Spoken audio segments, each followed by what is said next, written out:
মাথা ব্যথা কমার ঔষধি গাছটা তো এখানে দেখেছিলাম, কিন্তু এখন খুঁজে পাচ্ছি না কেন। দেখি তো আরেকটু সামনে গিয়ে খুঁজে পাই কিনা। ওই তো সেই মাথা ব্যথা কমার ঔষধি গাছ। যাক, অবশেষে পেয়ে গেলাম। বন্ধুরা, আমরা এতক্ষণ যাকে দেখলাম সে হলো বিউটি পায়রা। বিউটি পায়রা অনেক গরিব। সে বনে জঙ্গলে ঘুরে ঘুরে ঔষধি গাছ লতাপাতা তুলে বনের পাখিদের কাছে বিক্রি করে যে টাকা পায় তা দিয়েই তার সংসার চালায়। দাদারা দিদিরা, ঔষধি লতাপাতা নিবে, ঔষধি লতাপাতা। যাদের যাদের মাথা ব্যথা, চুলকানি, কোমরে ব্যথা আছে তারা আমার কাছে চলে এসো। অল্প টাকায় খুব কার্যকরী ঔষধি লতাপাতা পাবে। এসো এসো দাদারা দিদিরা, মাসি পিসি, এসো এসো। এই যে রে মা, তোর কাছে কোমর ব্যথার ভালো কার্যকারী ঔষধি লতাপাতা পাওয়া যাবে? হ্যাঁ মাসিমা, আছে। তাহলে আমাকে দে তো, আমার বড্ড কোমর ব্যথা। কোমর ব্যথায় ঠিক মতো হাঁটতে উঠতে পারি না। হ্যাঁ দিচ্ছি মাসিমা, এই নাও। এই লতাটা পিষে রস করে রাতে আর সকালে কোমরে দিবে, দেখবে ব্যথা আর থাকবে না। এই লতার দাম কত হয়েছে রে মা? বেশি নয়, মাত্র 20 টাকা হয়েছে। মেনু বৃদ্ধা ঔষধি লতা নিয়ে টাকা দিয়ে চলে যায়। বিউটি এভাবে বনের পাখিদের কাছে ঔষধি লতা পাতা বিক্রি করতে থাকে। এভাবেই বেশ কিছুক্ষণ কেটে যায়।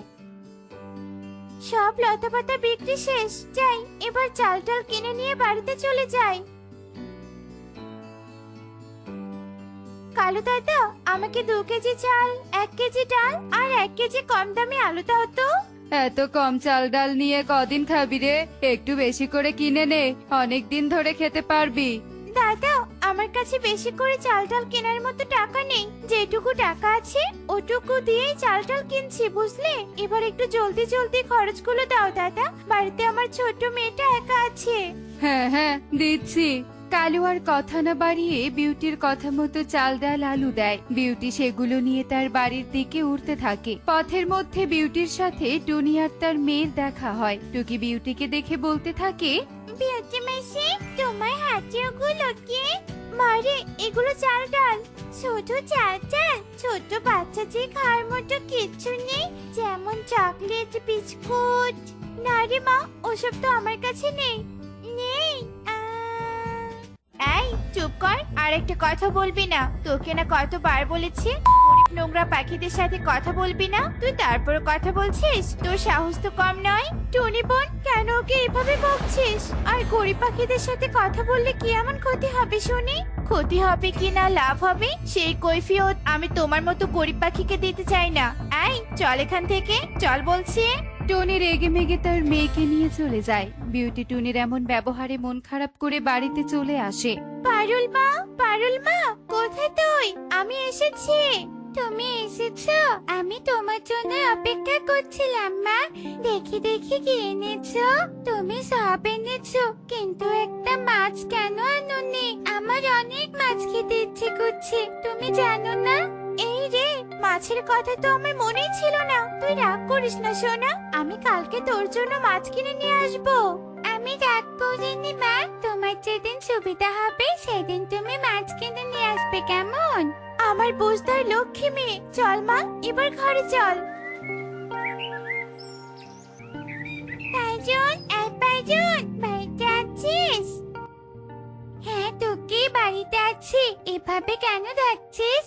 আমি মা জানি না, আমি এখানে এসেছি। মা আজকে তোকে অপমান করবে না।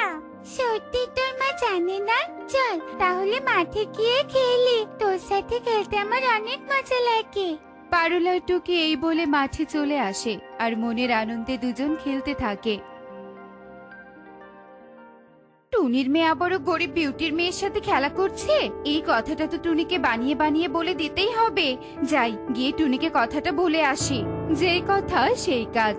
কাকুলি টুনির কাছে আসে আর টুনিকে বলে, টুনি টুনি, জানিস তোর মেয়ে একা একা রাস্তা দিয়ে হাঁটছিল, তখন ওই গরিব বিউটির মেয়ে তোর মেয়ের কাছে আসে আর ওর সাথে মাঠে খেলতে জোরাজুরি করে। তোর মেয়ে না চাইতেও ওই গরিব পাখির বাচ্চা পারুলের সাথে খেলছে। কি এত বড় সাহস? আমার মেয়ের সাথে ওই বজ্জাত পারুল খেলছে?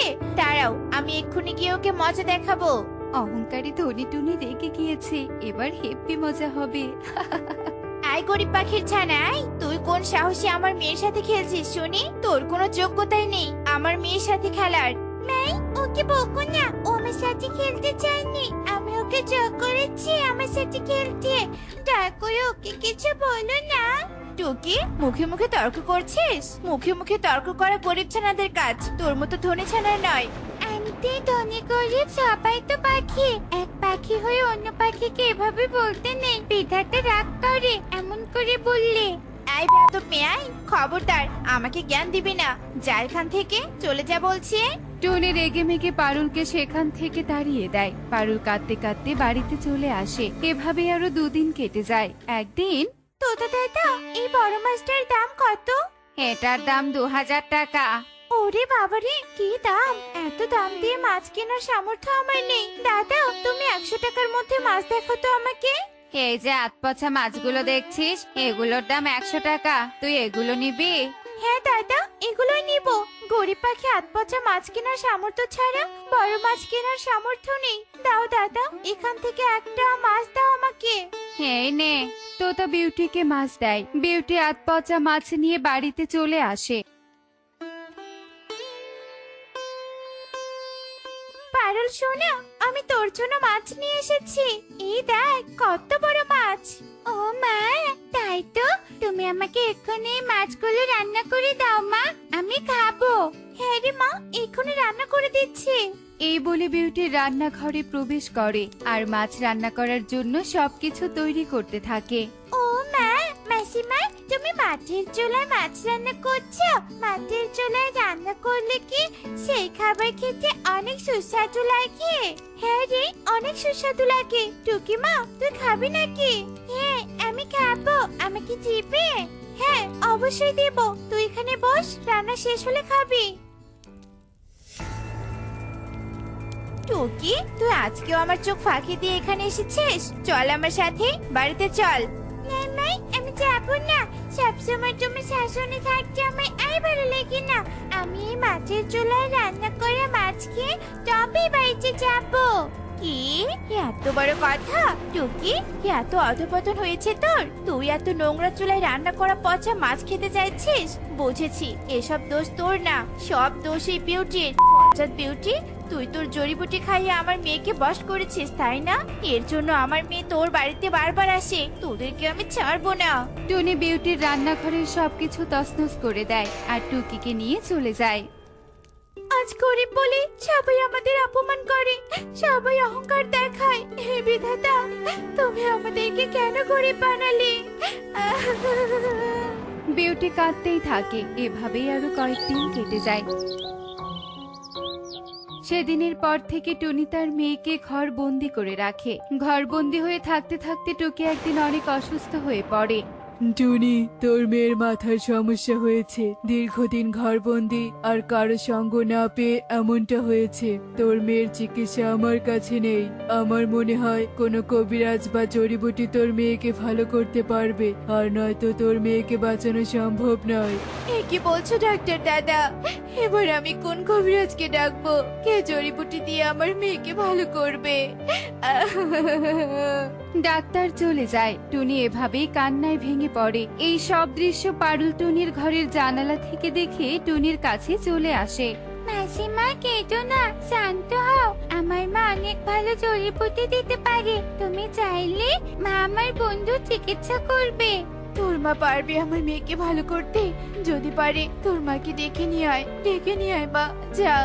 পারুল টুনির কথা শুনে আর দেরি না করে তাড়াতাড়ি তার মায়ের কাছে চলে আসে আর তার মাকে সব কথা খুলে বলে। টুকির বাড়িতে চলে আসে আর সেই লতা পাতা দিয়ে টুকির চিকিৎসা করতে থাকে। এভাবেই 2 দিন কেটে যায়। বিউটির অক্লান্ত চিকিৎসার ফলে টুকি সুস্থ হয়ে ওঠে। আমি সুস্থ হয়েছি মা, আমি সুস্থ হয়েছি। হ্যাঁ রে মা, তুই সুস্থ হয়েছিস। তোর বিউটি মাসির জন্য তুই সুস্থ হয়েছিস। বিউটি বোন, তোকে এতদিন আমি অপমান অপদস্থ করেছিলাম। তুই আমাকে ক্ষমা করে দে। তুই না থাকলে আজ আমার মেয়ে সুস্থ হতে পারতো না। আমি তোকে ক্ষমা করে দিয়েছি টুনি বোন। আজ থেকে আমরা মিলেমিশে বাস করব।